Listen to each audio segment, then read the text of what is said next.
ishimwe ni ryawe, ishimwe ni ryawe, ishimwe ni ryawe Yesu, akira ishimwe, ishimwe ni ryawe, ishimwe ni ryawe, ishimwe ni ryawe Yesu, akira ishimwe, ishimwe ni ryawe, ishimwe ni ryawe, ishimwe ni ryawe Yesu.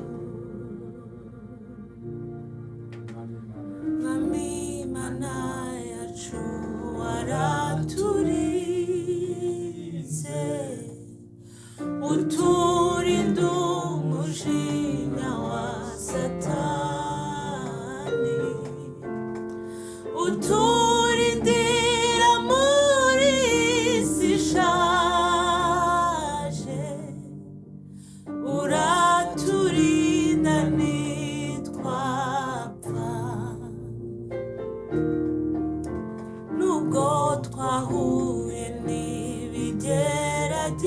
n'ibigeragezo n'inzitane n'ibibazo byo mu isi, wagaragaje ukunesha kwawe, uraturinda nitwapfa, akira ishimwe, ishimwe ni ryawe, ishimwe ni ryawe, ishimwe ni ryawe Yesu, akira ishimwe, ishimwe ni ryawe, ishimwe ni ryawe, ishimwe ni ryawe Yesu, akira ishimwe, ishimwe ni ryawe, ishimwe ni ryawe, ishimwe ni ryawe Yesu, ishimwe rinyuzuye umutima Yesu we warakoze. Haleluya. Wakinze amarembo y'urupfu Yesu we warakoze, ishimwe rinyuzuye umutima Yesu we warakoze, wakinze amarembo y'urupfu we Yesu we warakoze, ishimwe rinyuzuye umutima Yesu we warakoze, wakinze amarembo y'urupfu Yesu we warakoze. Iyo Mana aba ngiye kubabwira yaba ari scam, ntago Imana iraza ngo ikora ibitangaza n'imirimo, kuko umunsi izaza nta gereza izasigara n'imwe. Umunsi izaza ntago uzabura umupangayi, umunsi Imana izaza ije kurangiza ibibazo. Mpandwe nguko urabona mba ndi kurwana n'icyo bita ibihe. Ibihe rero ngo ndamutse afite ubushobozi nababarira Yuda nkazanamwicaza hafi n'Imana, kuko mba mbona yarakoze umurimo w'Imana udasanzwe. Kuko nijuru ngo inama yarateranye, imaze guteranya bajya inama bavuga ukuntu bagomba gucungura ikiremwa muntu, kandi Yesu mu gucungura abantu ntago harimo kuza kurya ifiriti, nta nubwo harimo kuza ngo tumushyingire tumubwire. N'abari bose bise Yesu ko ari umwami w'abadayimoni, ari abantu bakwiye kuzagira nk'igihembo bahabwa, kuko bashyize iby'Imana yari yagambiriye mu bikorwa, kuko yo batabaho. Yesu nawe ntiyari gukora icyamuze. Yesu yari akeneye abantu bashaka kumujugunya mu mpanga, kuko mu burya nta kintu na kimwe kigeze kiba. Cyakoze akantu Yesu yakoze katigeze kavugirwa mu ijuru ni bwa bwoba yagize abona ukuntu bari mu mubambe bo mu ijuru, nta nama bari babukoreye, bwari ubwa Yesu ku giti cye. Nibwo yagiye kubona abona ibintu diro yose ukuntu yari ayizi, azi ukuntu izagenda, azi uburyo azababazwa, azi uburyo bizagenda. Yageze hagati atagira kuma ngo mwami, urabona ngo ndabizi n'undi uri Imana urwanira mu kirere nk'inkuba, urugamba ushatse niba urwanira ku butaka baburwanira hejuru, kandi situation yari ayizi ko ari urwanira ku butaka. Ariko nashimye Imana cyane. Niyo mpamvu ari ikintu bita isengesho, nyankunda amasengesho. Niyo mpamvu nakubeshye mu kongo narabikubwiraga waje ni umuntu naba mbabeshye mvuga ngo aho narindi nageze apfuka 15 ngo ndasenga, kuko impamvu yo nyibikora nari guhura n'imbaraga z'umwijima ziteye ubwoba. Kuko buryo uri gusengera mu gihe cyo kuhagarara yuhumirije ugasenga ari mu gihe cyo kurwanisha umubiri urapfa. Buriya Dawidi yagiye agira igihe cyo gusenga, ariko yagize n'igihe cyo kwegura icumu. Buriya uriya mugabo avuga ngo yazunguje umuhumetso ngo arangije ngo yica Goliyati, ntabwo yawuzungurishije umwuka, yari ikaraze mu tubaraga twe. Cyagiye ahumiriza agasenga Goliyati yari bumwica. Ntabwo intambara zose burya rero hari n'ibintu nyambona, hari abazimu burya nabwo tujya dukura ku mavi, kandi abantu tujya dusenga ntibajya babiduhishura. Hari abazimu bavira mu gusenga, umuntu akakubwira ati mura Imana waririmbye niho nkiri ndayizi, ntabwo ijya imwaza umuntu ngwino tumare iminsi 3 dusenga, tugiye gutegeka agafaranga mu kwezi kwa 8 azaba atashye wari kugwayo. Ndakubwiza ukuri hayo wari kugwayo. Rero bivuga ngo iyo warekeye Imana umugambi wayo urasohora. Nuko dasanzwe natanye n'ikindi gitangaza n'ahantu ari uwo mujene ndabizi, ariko ashaka kukibona. Umunsi natashye twatashye turi abantu babiri, natanye n'umujene wari ukiri muto, Imana inanashimwe. Amen. Natanye n'umujene wari umaze imyaka 4 akatiye burundu azira icyaha cya viole, ariko Uwiteka arahaba yatashye bamuhinduye umwere, ariko akoze imyaka ingahe? 4. Ntekereza ko mu gihe cyo muri iyo myaka wa mbere kugeza kuri 4 wari kumuzana muri societe ntabwo twari bubashe kubyakira. Ariko njashima Imana ko ari Imana igitanga ubutabera mu gihe tutateganyaga, kandi tureke n'ubwo mu isi ni Imana itanga n'ubutabera budasanzwe. Ukuri ndagushimira cyane Imana igumugisha kubwuko wahagaze mu mwanya wawe nk'umuntu, uhagaze mu mwanya wawe nk'umudamu, kandi uhagaze mu mwanya w'umuryango nta rindi.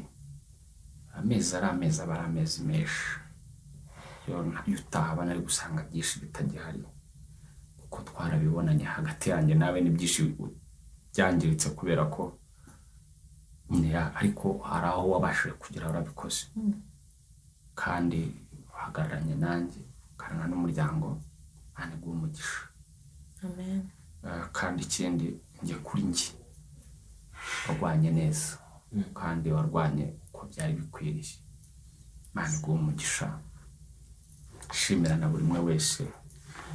Numvaga ntababeshye, numvaga ko ufite abantu twasenze Imana, ufite abantu twakoze imirimo igiye ifatika. Narebye ndavuga ati ninza kuvuga ngo runaka, kuko nanjye ubu twicaranye n'umuntu ushimira, ariko navuze ngo ningenda kuvuga amazina nkagira nabo nibagirwa, kuko ndi babese urumva ndacyafite mu tuntu twishi dugushyira ku murongo, haba mu buzima bw'umuryango, haba no mu buryo bw'imitekerereze yanjye. Hari ibyo mba ndi guhangana nabyo, ariko buri muntu wese uzi ko yahagararanye n'umuryango wanjye, Imana imuhe umugisha mu buryo bwose, Imana imuhe umugisha.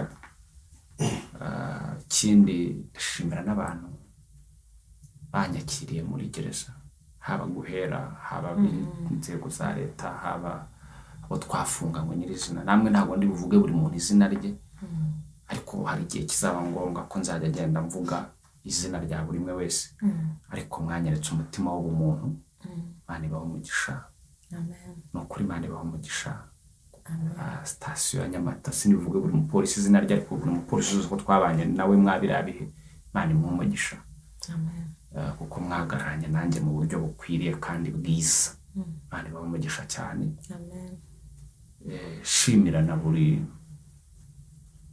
shimira n'abana banjye ndashimira abana banjye bahagararanye nanjye Imana ibahe umugisha cyane ndashimira agakobwa kanjye rwose kambwiye amagambo akomeye kaje kundeba gafite udusuko mbona kabaye agakumi kambwiye amagambo akomeye disi Imana iguhe umugisha mukobwa wanjye kandi muzaba abantu bakomeye kandi aheza ni mu ijuru tuzajyayo uko byagenda kose Imana ibahe umugisha ndagushimira ko wabaye umugabo w'intwari ubutwari bwawe bamwe barabuvuga ariko batabuzi hari igihe umuntu areba umuntu kuri kamera gusa bakabivuga kuri kamera gusa bakabibona kuri kamera ariko ntabwo babana nabyo ntabyo bazi hanyuma rero njyewe ubanye nabyo imyaka njyewe ubanye nabyo aya mezi twise aya mezi ndabibona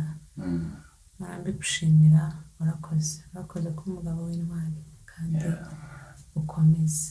ukomeze bavuze abana babaye n'intwari ubwo rero bisobanura ko hari aho baba babikura ubikomeze rero kugira ngo ukomeze urebererweho ndagushimira cyane ko wahagaze neza njye ntabwo ndi buvuge mu buryo wagombaga guhagarara birenze uko natekereza wagombaga guhagarara irindi jambo rimaze iminsi rindimo ni ukuvuga ngo hahirwa utabarutse ku rugamba kuko kujya ku rugamba ntabwo ari cyo gitangaje kuko abantu bashobora kurwana ingamba nyinshi mu buzima ahubwo uvuyeyo uvuyeyo amahoro guhumeka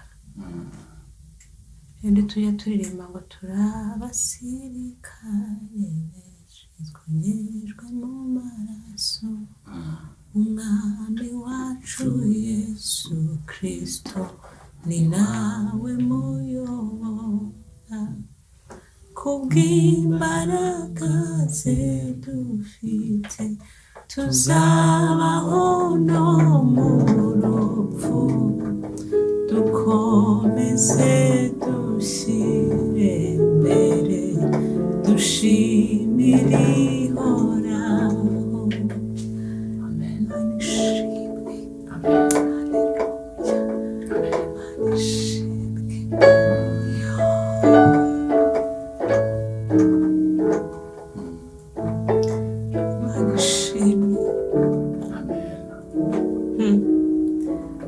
nta kibazo ngomba kuyarira ko hari igihe cyabayeho turayafata kandi twarayafashe hari ibiganiro nakoze nayafashe kandi abantu basanzwe banziho ko ndirimba nkarira hari igihe cyabayeho ndayafata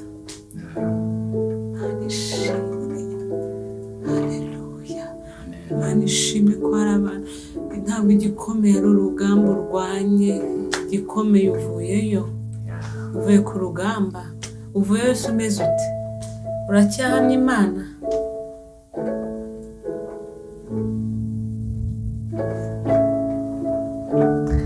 uvuyeyo ukiri kubwira abantu Yesu uvuyeyo ukiri kuririmbira Imana cyangwa turashaka kuba abasirikare nyine bari aho ba feke dukeneye ko abasirikare bameze bate ndabwira umuntu uwo ari we wese ngo hahirwa uri bubatabarutse amahoro ukava ku rugamba Imana ishimwe